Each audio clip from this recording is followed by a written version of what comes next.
Manaona, which means welcome in Malagasy. Hello, thank you for being here today. I feel like this is all up in my face. There we go.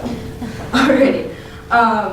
Madagascar, an island of potential is the title of my presentation, but what I'm really focusing on is antibiotic resistance, the integration of traditional Malagasy medicine into Western medicine, which was my focus when I studied abroad for 8 weeks this past summer in Madagascar.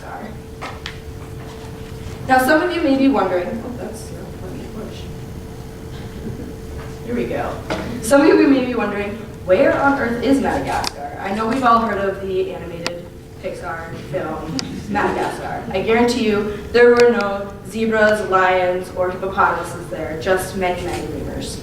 But Madagascar is an island off the southeast coast of Africa. It broke off of India and Africa millions of years ago, and so it has been isolated for that long, and there are many endemic species, and that's what a lot of people think about when they think of Madagascar. All of the biodiversity, the baobab trees, the lemurs, and many chameleons. That wasn't what I focused on.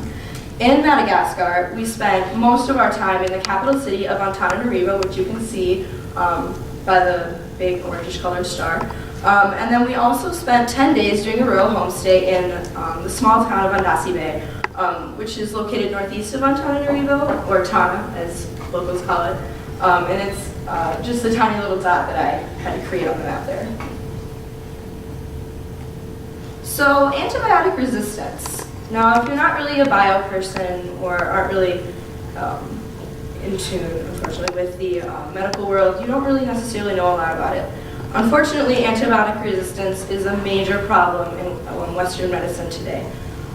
Things like MRSA. MRSA stands for multiple resistant Staphylococcus aureus infection. It's a big problem. You can only treat it by an intravenous antibiotic thus far now, because it's become resistant to everything else. And the main cause of antibiotic resistance is the misuse of antibiotics, both by patients and by physicians, unfortunately. A lot of people in Western culture and society are looking for that quick fix. You know, I want to be better right away, right now. And unfortunately, people don't realize that antibiotics are only used to treat bacteria, not viruses. And a lot of the things that people receive are actually viruses, like the common cold or influenza. You can get vaccines for influenza, but antibiotics shouldn't be used to treat them. Now, how does resistance develop? Well, when you misuse antibiotics and use an antibiotic to treat a virus, what ends up happening is the virus develops resistance to that antibiotic via random genetic mutations. Those are normal. We have genetic mutations all the time. They just usually don't cause problems. Woohoo!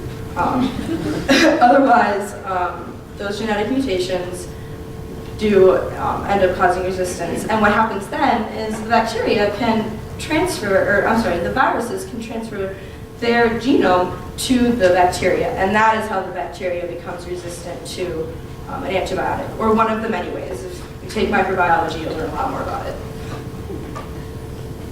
There is another form of treatment for various diseases and maladies, and that is traditional medicine. And that was what the focus of my program was this summer. Some benefits of traditional medicine, because many people aren't very knowledgeable on traditional medicine either. I know I wasn't before I went. In fact, I was quite skeptical. Went in with an open mind, and it changed my life. But you know, you don't really think that it's going to be that effective, and it is. It has been in use, in fact, for hundreds of years by indigenous people all over the world. And today, 80% of African and Asian cultures still use traditional medicine as their main form of treatment. There are two types. There are plants and holy prayers. I focus my research on medicinal plants. And there are many simple medicinal treatments for various diseases, some of them that you probably have in your cupboard back home. Honey, garlic, ginger root, lemon, eucalyptus, and lemongrass. Now honey, you're thinking, I just put that in my tea. No, actually it has three main properties that are super helpful. It is an antibiotic, an antiseptic, and an anti-inflammatory. So say you're cutting some fruit. I don't know why you're cutting fruit, but you're cutting fruit, and you slice your finger open. You're like, oh man, that hurts. I'm gonna rub some honey on it, because it's an antibiotic, it's gonna kill whatever I was just cutting on my fruit, It's an anti-inflammatory, so it starts blocking that response to try and reduce the swelling. And it's an antiseptic. Therefore, it's a good thing to do. Now you can go home and do that to yourselves. It's also a very good face wash because it naturally kills the bacteria on your face without drying out your skin. Fun fact. Alrighty. So for the research that I did this summer, we were able to visit many urban and rural traditional healers. During our stay, we were able to interview them, get very personal and up close with them, and I think that that's part of the reason why this trip impacted me so much. I was able to make a lot of personal connections with people. We visited this one.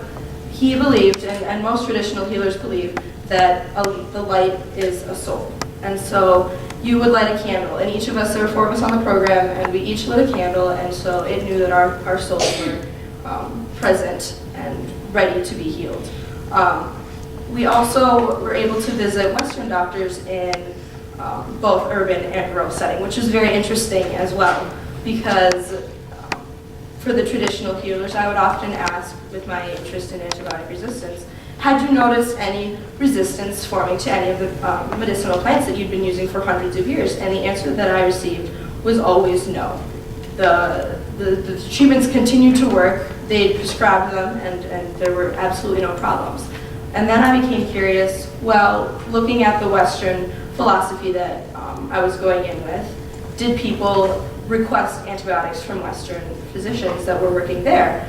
And the answer was also no. People seemed to understand that if they couldn't get treatment from a Western doctor, there was some way that they could get treatment from a traditional healer, which I think is very interesting. One of the components of our course was the integrated healthcare system of Madagascar, and it really is very integrated. When a treatment won't work for a traditional healer, they have no problem sending them to a Western physician, and vice versa. If a physician thinks that they don't need to use an antibiotic on someone, they will send them to a traditional healer, and I found that very interesting, just because most people here wouldn't do that. And so for my senior project this fall, I ended up doing my paper on antibiotic resistance and integrating traditional medicine into Western medicine to try and reduce the amount of antibiotic resistance that we have developing in our society today. And I think what we need to do to help increase its usage is educating physicians and patients on the benefits of using traditional medicine and the benefits of using it as a means to try and prevent further problems in the resistance that we have forming today. Thank you very much.